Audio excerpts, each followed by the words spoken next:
So hello guys. आज मैं start करने जा रहा हूँ मेरा पहला एपिसोड, मेरा पहला इंट्रोडक्टरी वीडियो, जो कि सी लैंग्वेज पे मैं बताऊँगा आप सबको। सी लैंग्वेज या कोई सी भी लैंग्वेज आपको करियर में सबसे पहले कौन सी चूज़ करनी चाहिए एज अ बेसिक लर्नर, वो सब के बारे में आज हम डिस्कस करेंगे। तो स्टार्ट करते हैं। What to choose, C language, Python या कोई और दूसरी लैंग्वेज भी होती है तो वो भी कर लेते हैं। देखो, सबके डिपेंड करता है कि स्कूल्स में कौन सी चल रही है। मतलब कोई अगर नहीं सीखना चाहता है तो वो तो कोई सी भी स्टार्ट कर सकता है, उसके पास चॉइस की कोई कमी नहीं है। वो सी से भी कर सकता है, सी प्लस प्लस से भी कर सकता है, पाइथन से भी कर सकता है और जावा से भी कर सकता है। बहुत सारी लैंग्वेज होती है, जावा स्क्रिप्ट भी कर सकता है। मतलब HTML से स्टार्ट लेके कहीं भी जा सकता है वो। तो उसके लिए कोई चॉइस नहीं है, कुछ भी कोई सी भी पकड़ लो और उससे स्टार्ट करना शुरू कर दो। अब बहुत सारे लोग ये डाउट में रहते हैं इनमें से भी कौन सी चूज़ करें, कन्फ्यूजन रहे, तो भैया सी कर लो या पाइथन कर लो या सी प्लस प्लस कर लो, इन तीनों में से बेस्ट है। और जावा वगैरह ये थोड़ी अच्छे से प्रैक्टिस कमांड हो जाए ना, तब जाके जावा सीख लेना। और मैं तो सी प्लस प्लस भी नहीं करूँगा, मैंने सी और पाइथन को बढ़िया देखा है। मतलब स्टार्टिंग से अगर आप सी और पाइथन कमांड में रखते हो ना तो सी प्लस प्लस अपने आप आ जाती है, और उसमें ऑब्जेक्ट ओरिएंटेड प्रोग्रामिंग सीखनी पड़ती है बस। और जावा में भी सेम है। और HTML आपके कॉलेजेस में, स्कूल में सिखाई देते हैं, पर मोस्टली वेब डेवलपमेंट का बेसिक होता है, तो ये भी सीख लेनी चाहिए। पर जो कोडिंग की, प्रोग्रामिंग की बात आती है, उसमें सी लैंग्वेज या पाइथन दोनों में से एक प्रायोरिटी बना लेना, उन दोनों में से कोई सी भी सीख लो। बट अगर हम बात करें जिनके कॉलेज स्कूलों में स्टार्ट करा दिए, तो फिर वो उसी पे जाएं। जैसे सी में स्टार्ट करा दिए किसी ने पाइथन में स्टार्ट करा दिए, तो वो कंटिन्यू करो। तो बात करें सी की। सी लैंग्वेज होती क्या है? सी लैंग्वेज बेसिकली एक ऐसी लैंग्वेज थी जो कंपाइलर और मशीन के बीच में एज अ इंस्ट्रक्टर की तरह काम करती थी, मीडिएटर, जो बीच का रोल संभालता है ना, जो कंपाइलर से कोड को लेता है, कंपाइल करता है और उसको वापस से मशीन में देता है। जैसे आपने कोई भी कोड लिखा, जैसे मशीन में मशीन छोड़ो, आपको डायरेक्ट एग्जांपल देता हूँ। आप लैपटॉप पे कुछ भी टाइपिंग करते हो, MS वर्ड चलाया, MS वर्ड पे आपने कोई लेटर लिखा, तो सपोज़ ए पे क्लिक किया। ए पे क्लिक करने के बाद जो ये बटन पे क्लिक होता है, उसके बाद वो डायरेक्ट, ऐसा थोड़ी होता है कि क्लिक होने के बाद डायरेक्ट अपने आप ही वो आपको ए दिख जाता है स्क्रीन पे। नहीं, उसके बीच में बहुत लंबा प्रोसीजर होता है। सबसे पहले वो ए लेटर टाइप होके एक इंस्ट्रक्शन बनता है। उस इंस्ट्रक्शन को हम सेव करते हैं कंप्यूटर की मेन मेमोरी में। फिर उसके बाद वो मेन मेमोरी से सेकेंडरी मेमोरी जाता है, सेकेंडरी मेमोरी से, मतलब बहुत एक लंबा प्रोसीजर होता है जिसमें इसमें सी लैंग्वेज का क्या रोल होता है कि जो ये इंस्ट्रक्शन है, इसको मशीन को समझाना कि यूज़र चाहता क्या है। एक्चुअल में जब यूज़र ने ए टाइप क्लिक किया, तो मशीन के पास इंस्ट्रक्शन जा रहा है कि ए नाम करके एक एस्काई सीरीज़ होती है। उस एस्काई सीरीज़ में कंप्यूटर को समझ में आता है, जिसको हम सी लैंग्वेज में लिखते हैं। ए का जो एस्काई सीरीज़ है, सपोज़ वो 74 हुआ, तो 74 को कंप्यूटर के मशीन कोड में, बाइनरी में कन्वर्ट करके उसको समझाया जाता है। तो इस तरह से कुछ सी लैंग्वेज का काम होता है। और इसका पर्पस क्या होता है कि कंप्यूटर को अपनी भाषा समझ में आ जाए, to explain the human language into a computer language, और computer language into a human language we use a C compiler. Okay, compiler में बेसिकली सी लैंग्वेज स्टोर होती है, जो ये काम करती है इंस्ट्रक्शन को एक्सप्लेन करने का और उसके इंस्ट्रक्शन को कमांड कंप्लीट करने का। अब सी लैंग्वेज पढ़नी क्यों है? कि ये हमारे कोई डेली रूटीन में काम आती है क्या? जी हाँ, बिल्कुल। आपने कभी गेम देखे हैं, बड़े बड़े यूनिटी जो गेम्स बनाते हैं, यूनिटी हो गई या फिर एक्सबॉक्स हो गए, ये बड़े बड़े गेम्स जो बनते हैं, इनके पीछे कोड्स क्या होते हैं? वो सी लैंग्वेज के ही तो यूज़ करते हैं। वो सी लैंग्वेजेस के कोड कंपाइल करते हैं अलग अलग प्रोफेशन में, जैसे कि ग्राफिक्स डेवलपमेंट हो गया, गेमिंग हो गया, और बहुत सारे जैसे मूवमेंट्स हो गए, VFX हो गए। ये सब अलग अलग पार्ट कोडिंग के डिज़ाइन की जाते हैं और इनमें इफ़ेक्ट्स डाले जाते हैं, तब जाके एक गेम बनता है। और गेम भी क्यों, बाकी सारी चीज़ों में भी सी लैंग्वेज काम आती है। जैसे आपने कभी टर्मिनल खोला होगा, command line surface CMD type किया होगा, जैसे MKDIR, ये सब फाइल्स जो लिनक्स वगैरह चलाते हैं उनको पता होगा। तो उनमें जो ये कमांड्स लगती है वो सी लैंग्वेज की मदद से ही लगती है। सी लैंग्वेज एक बहुत बड़ा रोल प्ले करती है हमारी डेली लाइफ में।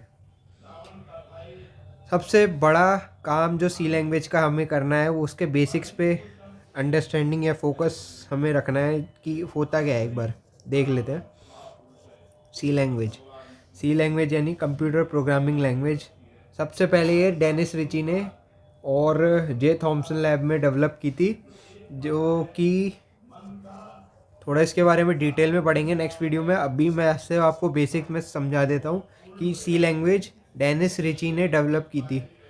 डेनिस रिची और एक उनके साथ जे थॉमसन करके साइंटिस्ट थे, उन दोनों ने ये लैंग्वेज डेवलप की थी for easy understanding of the code. C language सीख रहे हैं दो पर्पस के लिए, एक तो अपने कॉम्पिटिटिव प्रोग्रामिंग में काम आती है, दूसरा आगे चल के कोई भी आपसे इंटरव्यू में सवाल पूछे तो आपको क्या देना है कि हाँ सर मुझे सी लैंग्वेज आती है। थोड़ा मेरी पेस अगर आपको ज़्यादा लगे तो कमेंट कर देना, मैं थोड़ा धीरे स्लो पेस में ही पढ़ाऊँगा, और वॉइस वगैरह में कोई भी दिक्कत हो तो बता देना। ये मेरा पहला इंट्रोडक्टिव वीडियो है तो इसमें मैं ज़्यादा कुछ एक्सप्लेन नहीं कर पाऊँगा आपको, इसमें से बेसिक्स समझा के आपको फिर क्लियर आउट कर दूँगा। सी लैंग्वेज को हम कैसे लिखते हैं, सपोज़ हेलो वर्ल्ड प्रोग्राम बनाना है तो हेलो वर्ल्ड प्रोग्राम का एक्सटेंशन आपको पहले सी लैंग्वेज में सेव करना पड़ेगा, .c करके होता है। स्पेस नहीं आएगा, स्पेस की जगह अंडरस्कोर लगा लेना, क्योंकि एक तो मतलब एक इसका फॉर्मेट होता है जो उसको सी लैंग्वेज को शो करना पड़ता है फाइल के अंदर, ठीक है। एक्सटेंशन मान लो एक बार के लिए। तो पहला कोड मैं आपको बताता हूँ, हैश इंक्लूड stdio.h,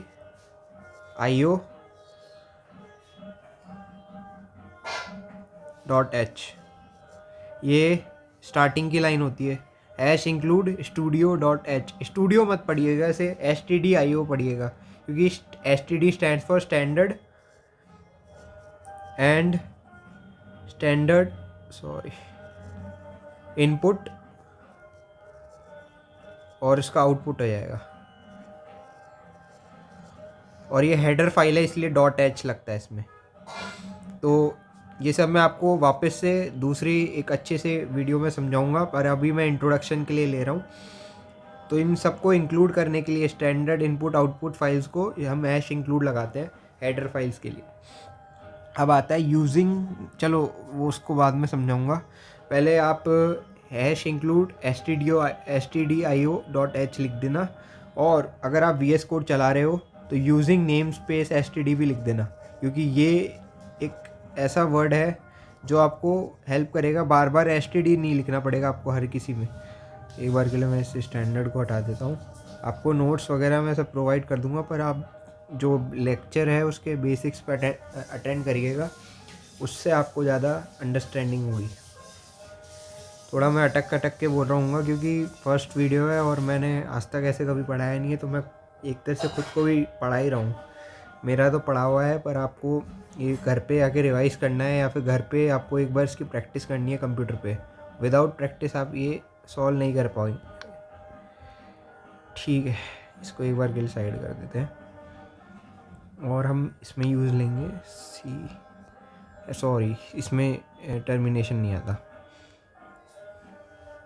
उसके बाद होता क्या है, स्टार्ट करेंगे हम इंट मेन, इंटीजर मेन ये लगाना है। ज़रूरी नहीं है, आप इसकी जगह वॉइड भी लगा सकते हैं, पर अब अभी बेसिक्स है तो इसलिए एक बार मैं समझाने के लिए इंट मेन लिख रहा हूँ। और इंट मेन लगाते हैं तो कोई वैल्यू रिटर्न करनी होगी तो रिटर्न 0 एंड में लगाना ज़रूरी है।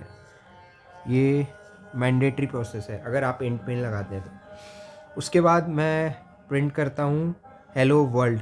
तो प्रिंट के लिए हम यूज़ करते हैं प्रिंट एफ क्या करता है, उस स्टेटमेंट को प्रिंट करा देगा आपकी स्क्रीन के ऊपर। और कुछ कंपाइलर्स, जैसे कि एक पुराना कंपाइलर है जिसका नाम है, चलो पहले एक बार कंप्लीट कर लेते हैं उसके बाद मैं बताता हूँ। Hello world.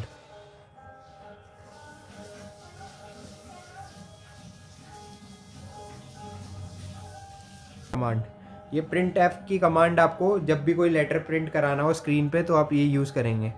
अब टर्बो सी एक कंपाइलर होता है जिसका यूज़ पुराने टाइम पे होता था, जो अभी भी कुछ कंप्यूटर डेस्कटॉप पे मिल जाएगा अगर आप कॉलेज वगैरह में पढ़ रहे हो तो। उसमें ये गेट सी एच यूज़ होता है, जिससे आप अपनी स्क्रीन पे जो ये हेलो वर्ल्ड है ना इसको फ्रीज कर सकते हो एक बार। तो ये बेसिकली हर एक कंपाइलर में होता है आज के, पर अभी पुराने कंपाइलर्स जो यूज़ कर रहे हैं उनके लिए एक डिस्क्लेमर है, आपको गेट सी एच लगाना ही पड़ेगा वरना ये कंपाइलर काम नहीं करेगा। तो गेट सी एच की कमांड ऐसे होती है, तो गेट सी एच पहले आ जाएगा, गेट सी एच रिटर्न 0। इससे आपका टोटल कोड कंप्लीट होता है और यही आज का बेसिक कोड आपके प्रैक्टिस में काम आएगा। ये बेसिक का कोड आप ऑनलाइन सीख सकते हो, पर इसकी एक एक लाइन को समझना बहुत ज़रूरी है।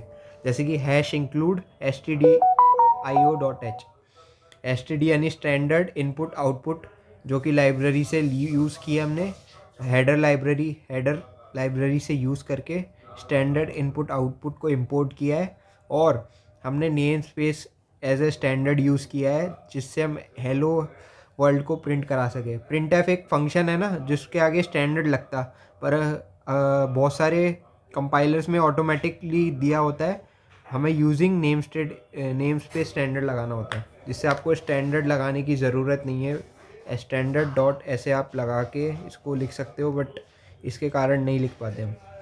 बढ़िया है, कुछ ऐसे होता है, पर ये एस टी डी हट जाएगा क्योंकि हमने नेम स्पेस स्टैंडर्ड पहले ही लगा दिया। तो ये एक इंट्रोडक्टरी वीडियो है, इसमें मैं आपको जो बेसिक्स है सी के वो समझा चुका हूँ, और उम्मीद रहेगी कि अगला वीडियो बहुत जल्दी आएगा और इसके बारे में अच्छे से डीप एक्सप्लेनेशन होगी।